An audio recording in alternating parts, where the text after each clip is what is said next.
Para nosotros es un placer hoy contar en esta entrevista que hacemos para la historia de la cirugía pediátrica de parte de la Asociación Argentina de Cirugía Pediátrica al doctor Nelson Iglesias. El doctor fue presidente de nuestra asociación en el año 1999 hasta el 2001 y fue el primer cirujano pediátrico de Neuquén. Así que para nosotros es un placer, doctor, contar con usted. Muchas gracias por estar con nosotros. No, les agradezco yo a ustedes que mantengan viva la historia de nuestra sociedad. Cuando yo llegué acá en 1974, de Bahía Blanca no había ningún otro cirujano pediátrico. Solo había cirujanos generales que resolvían aquello que no podía diferirse y lo demás lo derivaban. Pero no había nadie con formación en cirugía pediátrica. Pues como yo digo, nosotros no somos cirujanos que operamos chicos, somos pediatras que hacemos cirugía. Y yo creo que eso es un concepto para mí muy importante, muy básico, porque nos formamos como pediatras primero para después acceder a algo que lo hacemos por elección, que es la cirugía. ¿Y sus padres qué dijeron cuando usted dijo quiero ser médico o quiero ser pediatra o quiero ser cirujano, no? No, mis padres eran gente de trabajo, no tenían instrucción universitaria, era otra época, no habían superado el colegio primario, así que fue el primer profesional de toda nuestra familia. Nunca me pusieron ninguna traba, lo que yo eligiera, si era una cosa lógica, por supuesto, accedieron y me apoyaron siempre y me brindaron su apoyo no solo espiritual, sino también incluso en lo económico. Y se fue a Buenos Aires a hacer la residencia de cirugía pediátrica. Yo soy nacido en Buenos Aires, Capital Federal.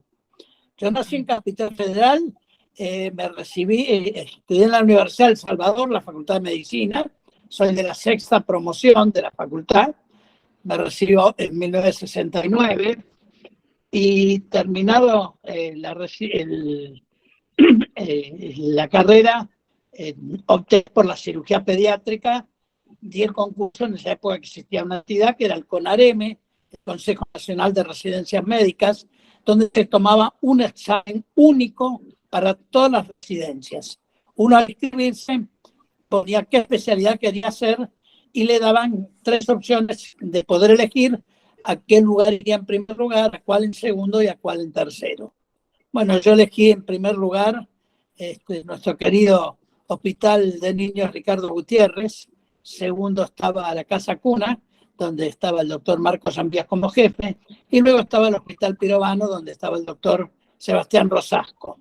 Pero José Enrique Rivarola, que era el jefe de departamento de cirugía pediátrica del Hospital de Niños, diría yo, así entre comillas, me sedujo más, no solo en el aspecto médico, sino también en el aspecto humano, y por puntaje pude acceder y elegí ese lugar como el cual iba a hacer mi formación dentro de la cirugía pediátrica. ¿Y recuerda alguna anécdota ahí de su residencia, de sus compañeros? Anécdotas montones, porque es un sistema formativo donde prácticamente nos mudamos y nuestra primera casa era el hospital, porque la mayor parte de las horas del día la pasábamos en ese lugar. Así que anécdotas había, no solo de médica, sino en el aspecto humano. Y en esa época no existía, todavía no se había creado el Hospital Garrahan, así que el Hospital de Niños era un centro de referencia, yo diría casi nacional, junto con el Hospital Sor Ludovica La Plata. Prácticamente eran los 2 lugares que se mencionaban para resolver la cirugía en los casos que requirieran mayor complejidad. Y dentro de su jefe, el doctor Rivarola, ¿qué podría decir de él? Bueno, Pepe fue un maestro donde yo digo que no solo nos formamos quirúrgicamente, sino que le dio a nuestro ejercicio de la profesión un criterio netamente humanista, donde el paciente era una persona que sufría, que se alegraba, que se reía, que lloraba, no era un órgano enfermo. Entonces eso también a mí me atrajo y se dibujó aparte.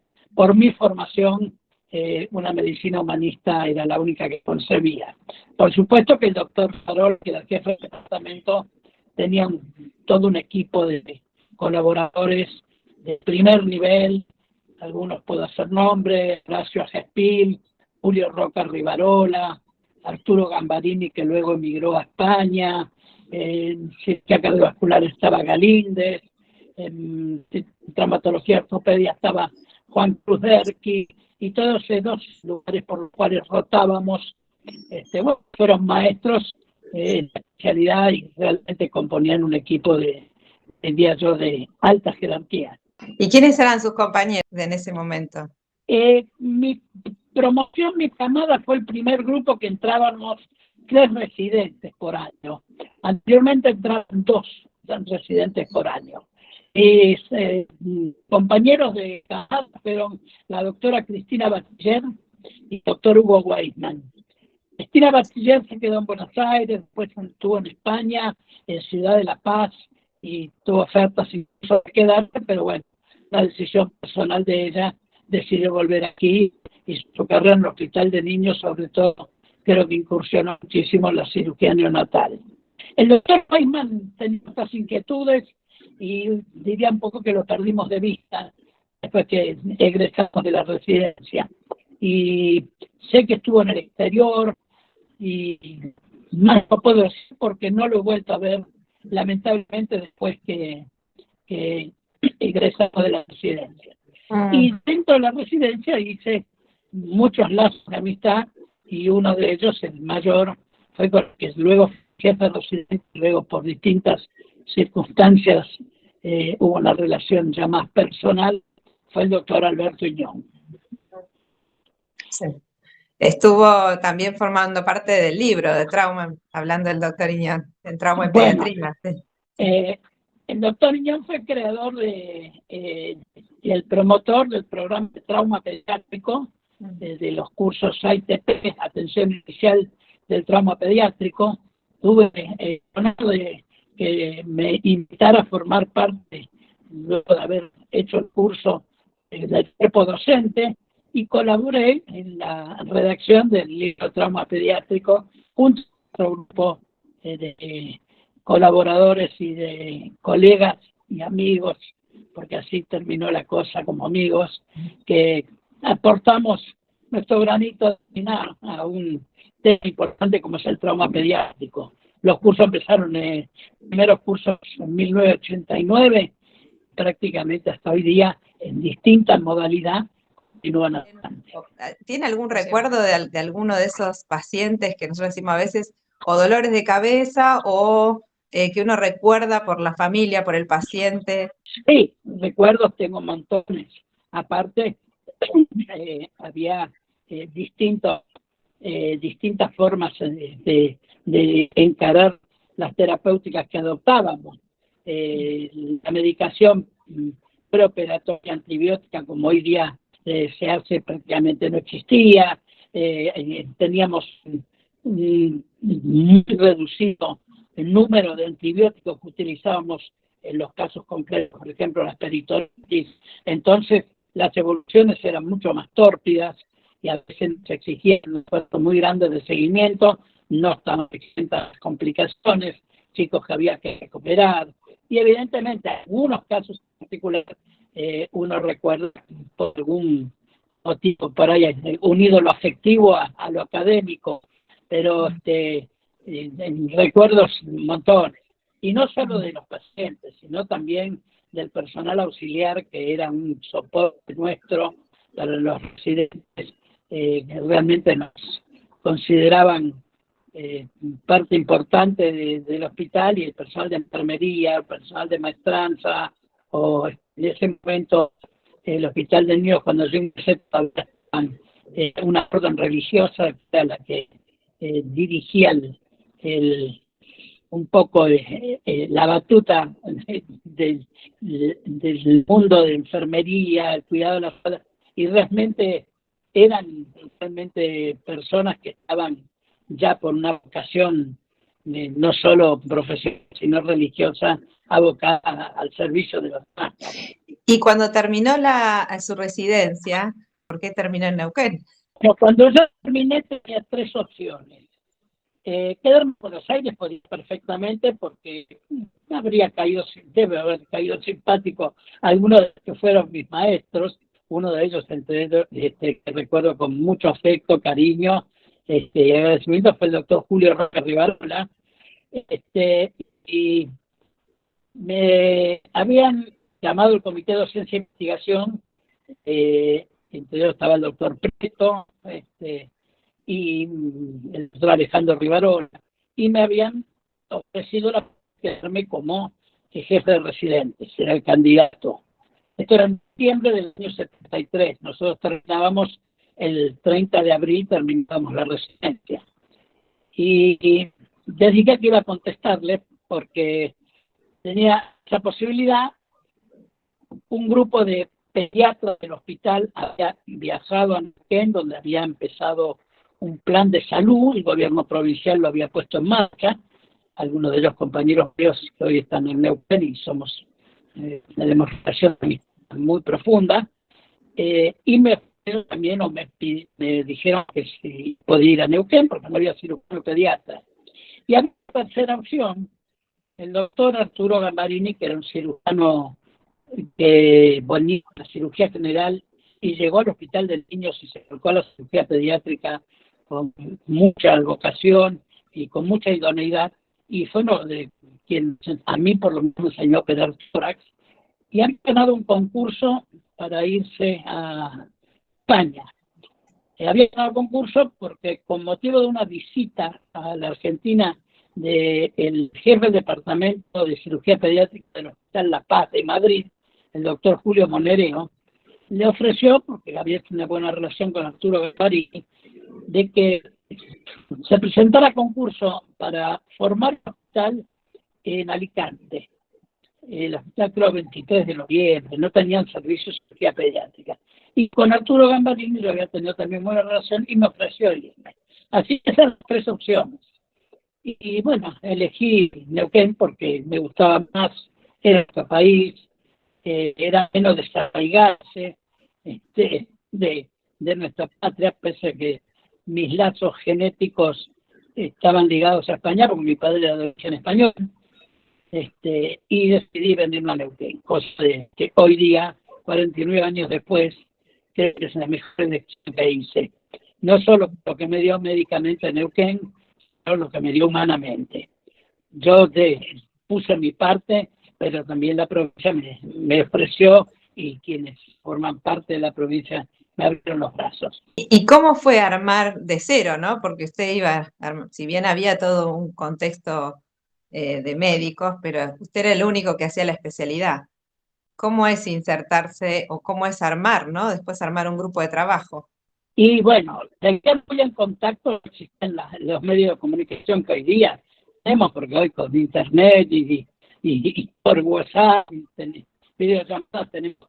En esa época el único contacto era específicamente pedir una llamada telefónica de Neuquén a Buenos Aires, había 4, 6, 8 horas de demora.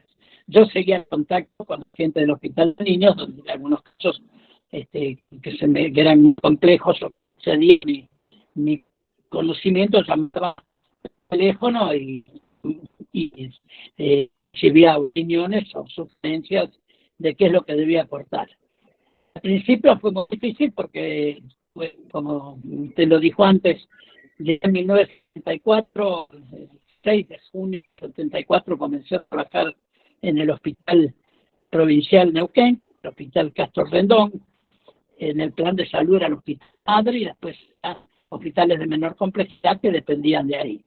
No había cirugía pediátrica y la pediatría y la neonatología estaban empezando con mucha fuerza a crecer, lo cual para mí era importantísimo porque por más que yo pudiera operar muy bien, excelentemente, si no tengo la apoyatura de un equipo de gente que es la especialidad nuestra, es muy difícil poder seguir los pacientes. Al principio fui cauto, no me metía en camisa de 11 varas, aunque pudiera resolver el caso si era un caso complejo pero no tenía una apoyatura o una infraestructura, prefería derivarlo y lo acompañaba yo mismo en viajes a Buenos Aires, hasta que poco a poco fuimos aumentando en complejidad y prácticamente empezamos a resolver todas las patologías, salvo algo muy complicado. Pero había un poco que a mí me preocupaba mucho, yo no tenía ni porque no tuve afinidad con la urología pediátrica. Y la urología pediátrica ocupa un capítulo muy grande dentro de la cirugía pediátrica. No sé si debe entre el 30 y 40% de los pacientes son pacientes urológicos. Así que tuve 11 años solo, 11 años de guardia, porque era guardia pasiva, y mi mujer decía que era una viuda, porque íbamos a una reunión y o ella llegaba solo antes o se volvía antes porque me llamaban del hospital. En esa época no era ni el radiomensaje, así que me mandaban la ambulancia con el chofer para avisar que me buscaban del hospital. Yo siempre tenía que comunicarme con el conmutador del hospital, informarles dónde me iba a encontrar en determinados horarios, porque a mí tenía derecho a salir a la vida social normal de cualquier persona. Hasta que después de 11 años, bueno, ya realmente era agotador, cazador, y luego de mucho insistir, logré que se me respondiera a mi inquietud y se llamara un concurso para que viniera como cirujano pediatra. Y así fue, el año 85 se llamó un concurso. En aquel momento se llamó concurso, hubo un jurado en los que yo integré, pero hubo gente de cirugía pediátrica de Buenos Aires y de la mesa.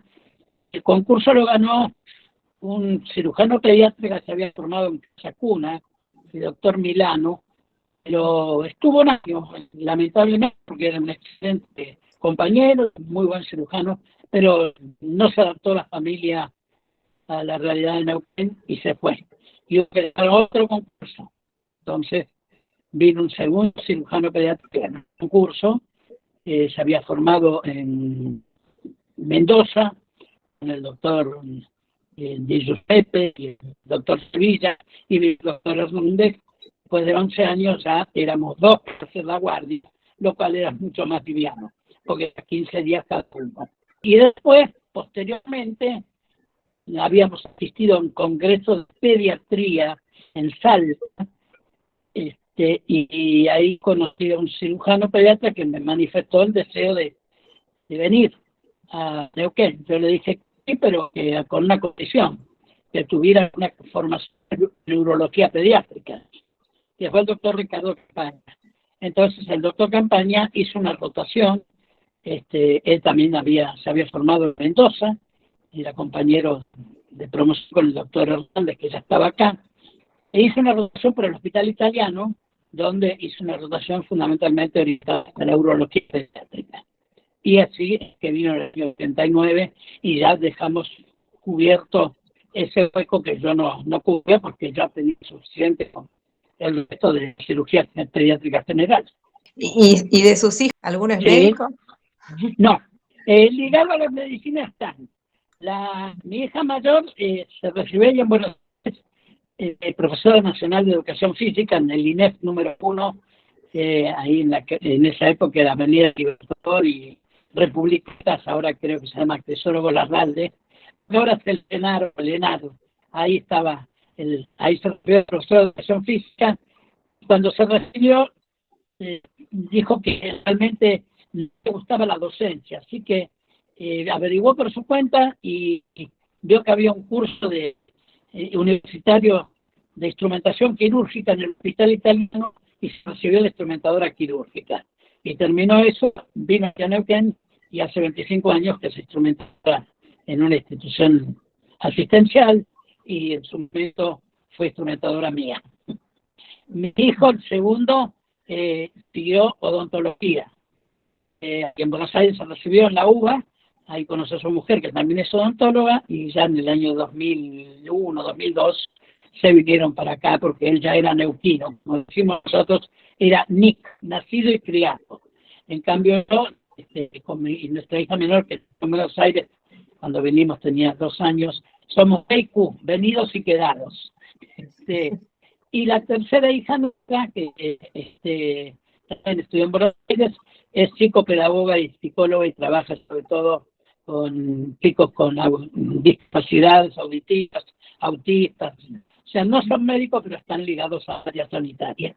Después de tantos años, usted, ¿qué le diría ahora al médico joven, el que entra a hacer la especialidad? Voy a hablar desde mi experiencia porque no sé si soy quien para aconsejar a los demás, pero primero, la residencia es una oportunidad única de capacitación, por lo menos en el sistema posgrado que tenemos en el país. Y si uno tiene la posibilidad de entrar a una residencia, hay que aprovecharla al máximo. No con horarios fijos y esto a las 8 y me voy a las 17. Nosotros entrábamos a las 7 y eran las 18, las 19, las 20 y nos quedábamos porque era la única oportunidad que teníamos de capacitarnos. Después de eso no existía otra forma de capacitarse. Y si uno elige la residencia, elige voluntariamente, nadie nos obliga. Entonces, que se sepa que implica trabajo. Por ahí hay que hacer un sacrificio en lo económico. Si bien la situación es muy distinta ahora, en la época que yo hice residencia, porque todos necesitamos trabajar y intentamos vivir, pero tampoco podemos atar todo el ejercicio de esta profesión solo lo económico. También está lo académico, que es pero un lugar más que importante dentro del ejercicio de la profesión. Y Neuquén también me dio algunos tips muy especiales. Neuquén es una zona endémica de una patología que en otros lugares en otras provincias, ¿no?, del país se conoce como es la hidatidosis. También la oportunidad aquí de realizar una capacitación y formación en el tratamiento de esta patología, que también ha variado por la aparición de algunos medicamentos que en algunos casos obvian el acto quirúrgico. Pero recuerdo hace muchos años, a instancias del doctor Iñón, presenté el trabajo en la Academia Argentina de Cirugía, una experiencia de 25 años de hidatidosis, donde presenté un trabajo sobre 252 chicos operados de hidatidosis en un periodo muy acotado de la vida, entre los 2 años de menor edad que operé y los 16 años, que fue cuando hacíamos el corte a esa edad, porque en los lugares de internación no se querían chicos de mayor edad. Y creo que, y esto no creo no faltar la humildad, la serie pediátrica mayor, por lo menos dentro de la bibliografía que hemos leído, no he encontrado ninguna serie comparable a esta. Bueno, me dio una experiencia, pero ha cambiado también mucho el día el tratamiento, se abordan otras vías, apareció la vía laparoscópica, se resuelven muchas de ellas así. En mi época no existía la laparoscopía, es decir, yo diría ya estando los finales de etapa laboral, empezó a aparecer toda la cirugía por vía endoscópica o laparoscópica, y la gente que vino ya vino entrenada en eso, y los cirujanos pediátricos que vinieron, después vinieron de Carli, Ojeda y otros que ahora son, acá en Neuquén, son 7, 8 cirujanos pediatras, que ha crecido un poco, pero ellos también con otras tecnologías que se capacitaron y la hacen en forma más que excelente. ¿Y del hospital qué extraña? Y muchas cosas. No extraño, porque fue una decisión mía. Yo dije, cuando cumplí 70 años, dije, quiero entrar por la misma puerta, quiero salir por la misma puerta que entré, adelante. Y ya a los 70 años uno puede aconsejar, pero ya hay cirugías que se me hacían ya más tediosas por lo largas, por lo prolongadas, por la concentración. Y dije, no, prefiero decir yo basta a que alguien me tenga que decir, che, deja, porque estás haciendo cosas que no corresponden. Así que, pero el grupo humano que teníamos y el personal que teníamos acá era más que compañero de trabajo, era una familia. ¿Y qué le podría decir a un jefe de servicio como consejo, digamos, después de tantos años también?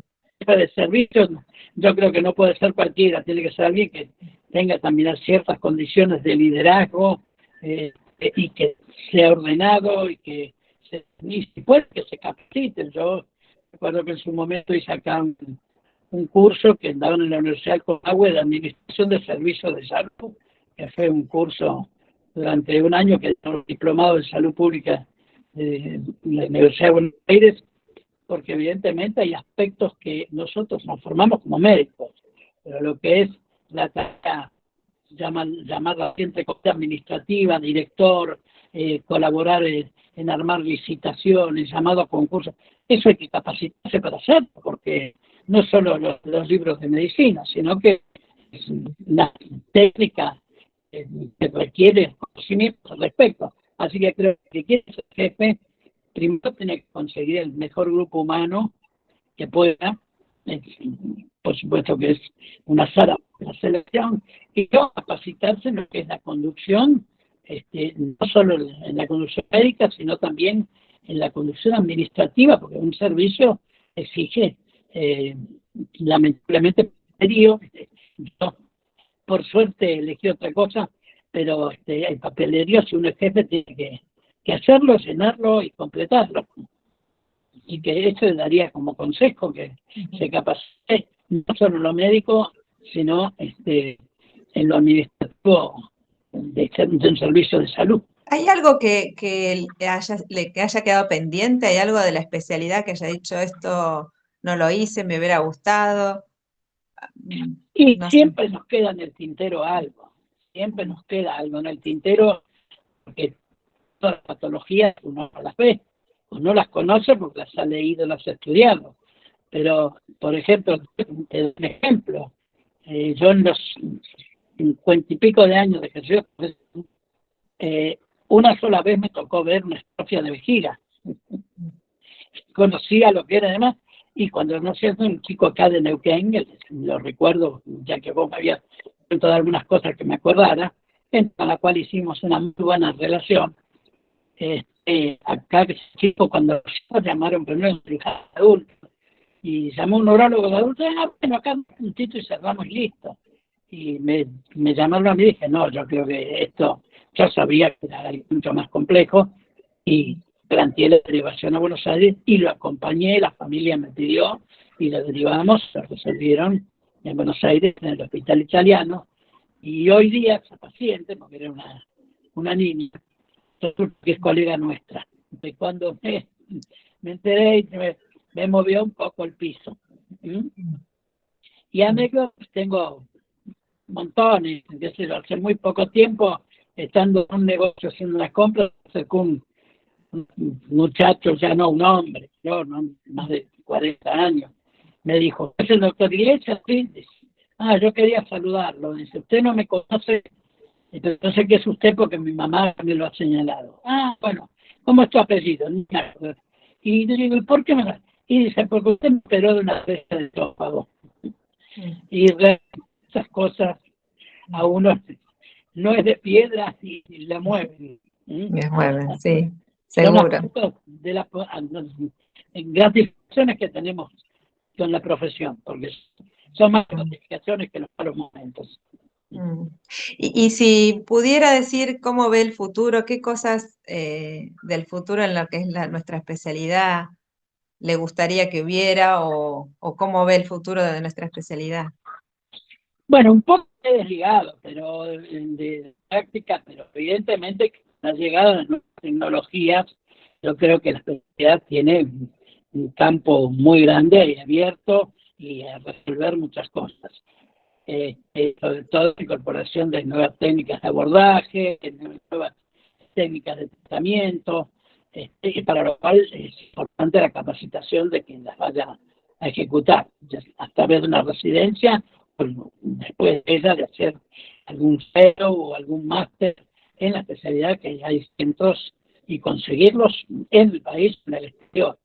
Y yo creo que la posibilidad, la patología va a seguir existiendo, los niños con patologías quirúrgicas siguen existiendo, los malformados van a seguir naciendo, porque hay malformaciones que no sé si han desaparecido o uno, yo hace, por ejemplo, tiempo que no oigo a los colegas nuestros acá que hablen de las hipertrofias de píloro, por ejemplo.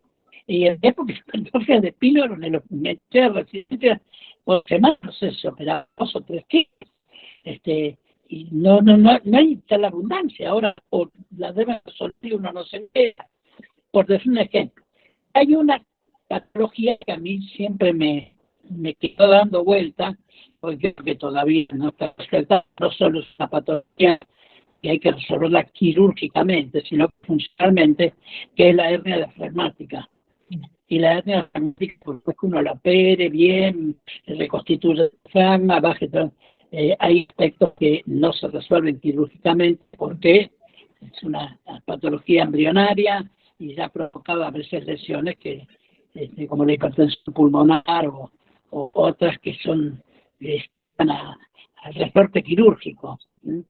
Y es algo, así como fue una innovación, la resolución de las malformaciones anorrectales, sobre todo con el aporte que hizo el mexicano Alberto Peña, con el abordaje por vía sacra posterior, que fue un cambio para nosotros muy grande, porque antes solo se abordaban por vía anterior.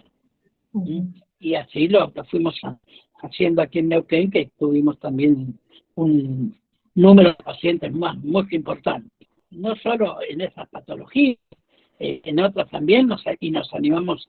En mi época, un traumatizado abdominal, se le hacía una punción abdominal, si venía sangre, iba a cirugía, y generalmente terminaba con una esplenectomía.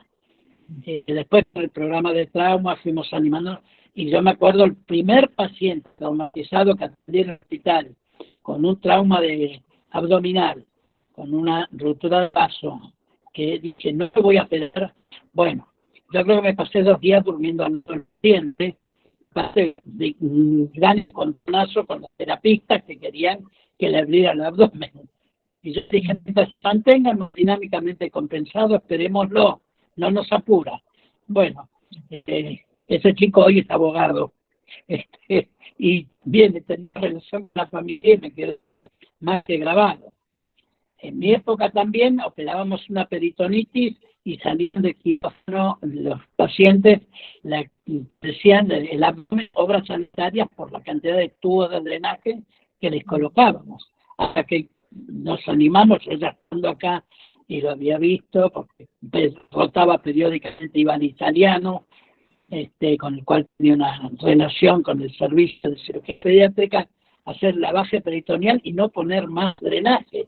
Los primeros que me animé a dejar, no sabía el sitio que yo tenía, cómo iba a evolucionar.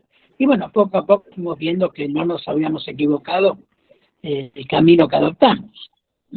Así que cambios hay, todos los días y muchos.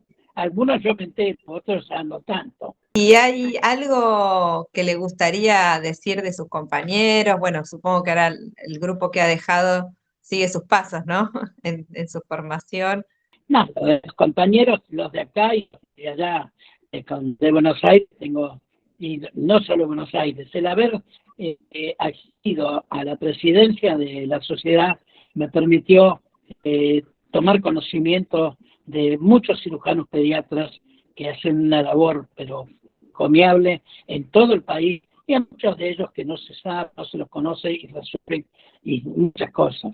Y que a través de los cursos de trauma pude unir las 2 cosas, porque fuimos a dar los cursos en Tucumán, en Córdoba, estuvimos en Madrid, aquí en Neuquén, también recorrí y fuimos conociendo a muchos cirujanos pediatras, que es un orgullo que estén en esos lugares, y es una joya apreciada que estos cirujanos estén en esos lugares. No se dan, por ahí no miden la dimensión de la jerarquía médica de esta gente que está resolviendo esos problemas en su lugar, sin necesidad de tener que viajar miles de kilómetros. Bueno, ¿le gustaría agregar algo más, contarnos algo que usted desee? No, yo creo que agradecerte a vos acá en este momento, porque cuando estuvo Alberto Unión de presidente en la sociedad que le sucedí yo, que digo que soy presidente de 2 siglos, porque empecé en el siglo XX y terminé en el XXI. Así que lo digo con cierto orgullo, que concretamos durante mi presidencia la compra de la casa que hoy es nuestra sede en la Sánchez de Bustamante, porque alquilábamos oficinas, lugares, o la Sociedad de Pediatría ahí en la calle Coronel Díaz prestaba un sucucho por arriba, en un segundo piso donde esa la sede de nuestra sociedad, y eso también me llenó de orgullo. Y pudimos con Alberto Ñón, y tuvimos la idea, después que yo terminé mi presidencia, me sucedió a mí, creo que fue Corman, después tuvo Fontana, tuvo la doctora Soler, armar lo que llamaba el Consejo de Paz President. O sea, que los presidentes todavía tuvieran usos, no una actividad, pero que pudieran aportar algo en determinadas circunstancias, que la comisión directiva lo citara para pedir su opinión.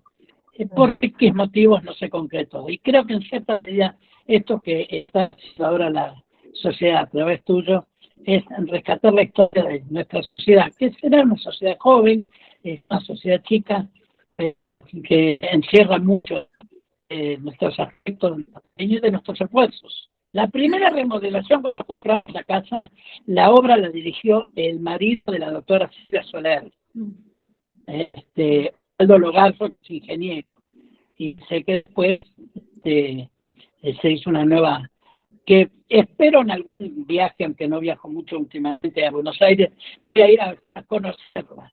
Y ya no están, era nuestra alma mater, como secretaria estaba Lidia Suato, que era quien nos manejaba y nos guiaba y nos orientaba en ciertas decisiones que había que tomar. Bueno, doctor, para nosotros es un placer haber estado con usted en esta entrevista y le tomamos No, la palabra, a ver si se viene a Buenos Aires. yo con mucho gusto, de vez en cuando voy, porque todavía tengo una familia acá, yo paro en la casa del doctor Piñón cuando voy, que ahí en Villa del Parque le decimos que vamos a un spa, al spa de Iñón, con mi mujer y con la mujer de Albiñón tenemos una relación muy fiel, muy afectiva, así que por motivo de algún viaje que haga, con mucho gusto me voy a poner en comunicación y me voy a dar una vuelta por la sociedad. Son Sí, ustedes para sí. que consideren necesario. Gracias, doctores. Le agradecemos mucho Bueno, y gracias por no, contarnos la parte, como nosotros decimos, de la historia de la cirugía pediátrica a través de ustedes. por Gracias, favor, doctor. nosotros no Gracias. hicimos más que cumplir el mandato que nos dejaron nuestros maestros. Le No agradezco hay mucho. no, Gracias. hasta Hasta luego. luego.